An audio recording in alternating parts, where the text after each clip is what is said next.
Bien, ceci est la dernière vidéo, dans un premier temps du moins, qui clôture donc cette présentation de notre installation de méthanisation à Marmilla. Je vais vous présenter les chiffres clés en 4 diapositives. Alors ce sont bien sûr hein, les chiffres prévisionnels, puisque on va démarrer, donc c'est simplement ce qui est prévu. Ça sera à confronter donc dans quelques temps avec la réalité. Euh, la durée de fonctionnement de notre installation, 8100 heures par an, soit 338 jours par an. Alors, il n'est pas prévu de faire une coupure d'une trentaine de jours, hein. C'est des micro-coupures pour l'entretien du cogénérateur qui expliquent ces temps d'arrêt. Mais sinon, vous voyez, c'est pratiquement en continu, hein. Euh, donc, la production de gaz, de biogaz, sera avec un pourcentage de méthane prévu de 55%, hein, le reste étant du gaz carbonique essentiellement. C'est un peu moins que si on avait fait une étape d'hydrolyse préalable, mais pour des raisons économiques, l'hydrolyse préalable n'a pas été choisie et donc l'hydrolyse se fait dans le digesteur. Donc le gaz carbonique qui est libéré pendant l'hydrolyse eh bien, se retrouve dans le biogaz. Donc ça fait un petit peu chuter le taux de méthane, mais 55% ça suffit quand même hein, pour faire fonctionner un cogénérateur. Il suffit donc de régler le mélange air-gaz en fonction de ce taux-là. La ration prévue pour 2018, bon, il se trouve qu'on est en retard pour le démarrage, donc ça sera pas forcément pour 2018, ça va s'étaler la consommation sur 2019 aussi. Donc, en tout cas, la ration prévue permettrait théoriquement hein, d'obtenir 209 000 normomètres cubes de méthane, soit 380 000 normomètres cubes de biogaz par an, hein, puisqu'il n'y a que 55% du biogaz qui est constitué de méthane, et c'est le méthane qui brûle, hein. Voilà. Alors ça fait des productions quand même, ça fait des volumes assez importants en fait, hein, on s'en rend difficilement compte, hein. Ça veut dire 47 mètres cubes par heure de gaz produit, hein. 47 000 litres, autrement dit, par heure de gaz produit, hein. Voilà. C'est plus que ce qui est nécessaire en fait pour faire fonctionner notre cogénérateur à sa valeur nominale, hein. Donc nous on table sur 77 kW électriques produits, voilà, à peu près 80 quand on en parle, voilà. Et du coup on aurait besoin de seulement 174 000 normomètres cubes de méthane. Donc vous voyez on a une petite marge par rapport à la ration qu'on a prévue et c'est tant mieux. C'est toujours mieux d'avoir une petite marge pour être sûr de faire fonctionner au mieux notre cogénérateur. Si jamais on a vraiment tout ce méthane de produit, on pourrait envisager une production électrique qui atteindrait 92 kWh pendant la durée de fonctionnement, soit en moyenne sur l'année 85 kWh électriques. Alors, les différentes puissances de notre cogénérateur, hein, c'est ce qui est quand même au centre de la production. Euh, donc pour information, la consommation donc, qui était rappelée ici correspond donc à 40 mètres cubes de biogaz consommés chaque heure. Voilà, ce qui libère 214 kilowatts d'énergie par la combustion de ce gaz. Cette énergie libérée donc, est convertie en partie en électricité avec un rendement 36%.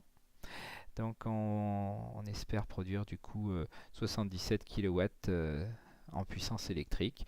Là, il y a une petite erreur, ça devrait être 77 ici également. Donc 77 kW, pour vous donner une idée, c'est à peu près, ça permet d'alimenter à peu près 77 foyers, hein, puisque en moyenne, un foyer consomme 1 kW de puissance électrique. Le reste, c'est de la chaleur, donc une partie est récupérée, une partie n'est pas récupérée, donc perdue. Voilà, 45% de l'énergie initiale est récupérée. Et donc on dispose de 97 kW. On devrait disposer de 97 kW de puissance thermique pour le chauffage des bâtiments et puis pour entretenir la température de notre digesteur. Sachant que le digesteur consomme à peu près un quart de cette puissance pour être maintenu en température, mais bien sûr ça dépend de la météo, de la température extérieure. Les pertes. puisqu'on ne peut pas refroidir complètement les gaz d'échappement. Il y a de la chaleur qui est perdue à hauteur de donc 41 kW, malgré les efforts de conception. Alors oui, comme information, j'ai rajouté en bas que en fait ça n'existe pas des cogénérateurs 80 kW. Donc nous on a un cogénérateur bridé qui à la base pourrait produire 100 kW électriques, mais qui va être réglé pour produire aux alentours de 80 kW électriques. Ce qui pourrait nous donner par la suite, on ne sait pas, une petite marge de progression. Alors, lorsque, je reviens ici, lorsque ces 174 000 normomètres cubes de méthane prévus pour le cogénérateur sont brûlés, il libère 1 700 000 à peu près kilowattheures d'énergie chimique. Donc, étant donné que le pouvoir calorifique du méthane, c'est environ 10 kWh de libéré par normomètre cube. Et étant donné les pourcentages de conversion, ça nous permet d'espérer produire environ, vous voyez, 600 000 kWh d'énergie électrique et environ 800 000 kWh d'énergie thermique récupérée. Hein, voilà. Alors le kilowattheure d'énergie électrique produit par ce procédé écologique qui est la méthanisation agricole et pour des petites installations comme la nôtre est racheté avec une aide de l'État à 22 centimes d'euros le kilowattheure, ce qui nous ferait donc une recette de 137 000 euros d'électricité par an.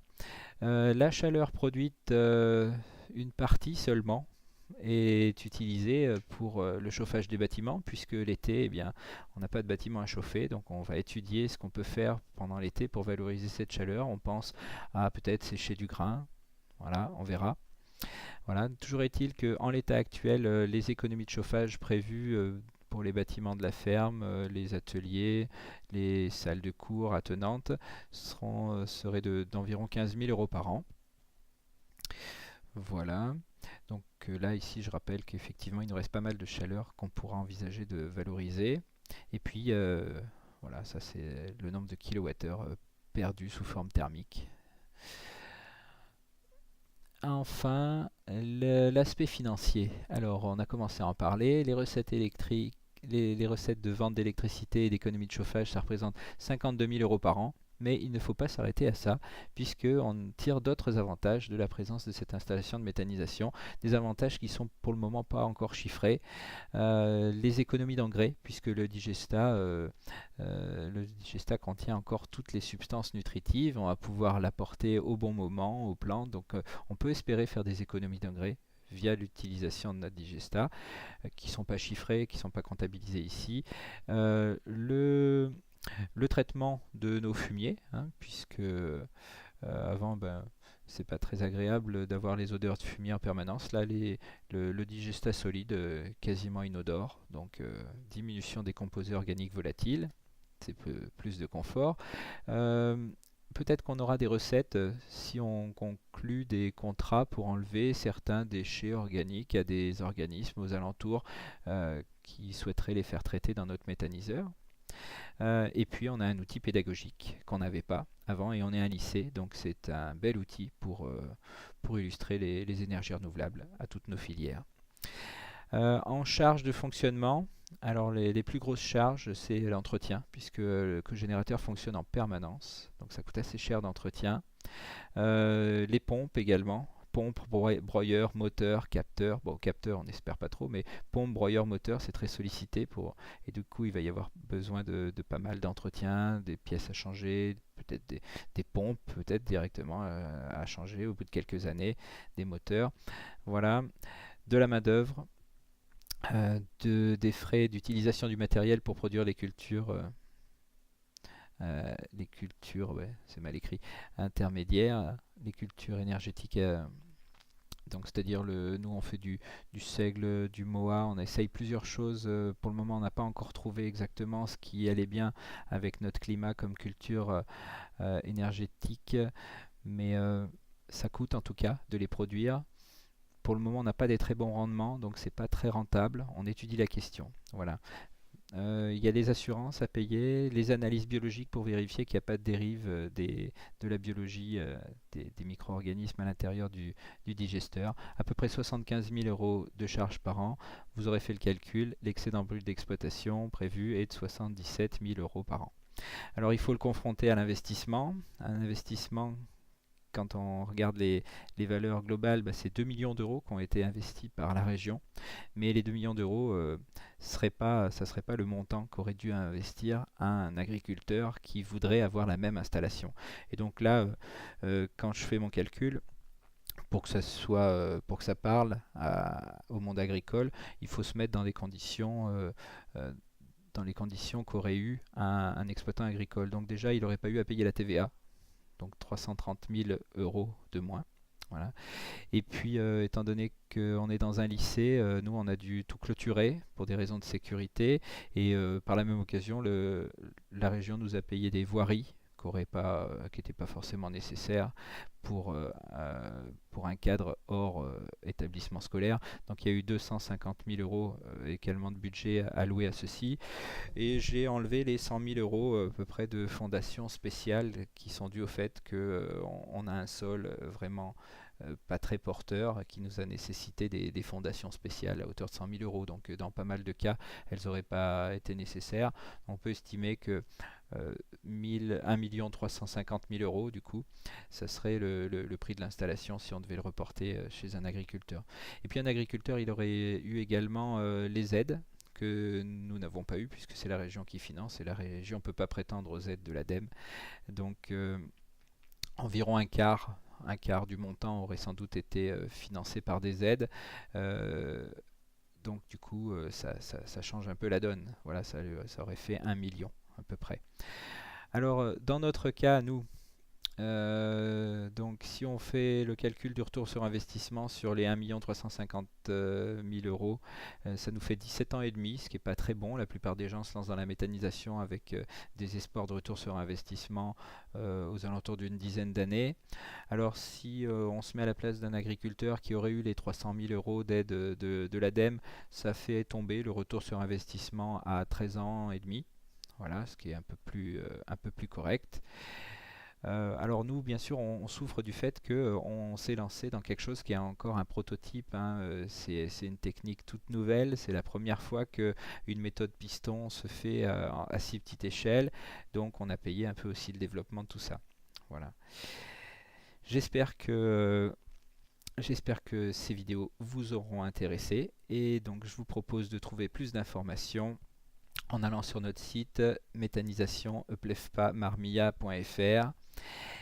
Vous pouvez nous contacter par le site, vous pouvez nous laisser un message, nous essaierons de vous répondre dans les meilleurs délais. À bientôt.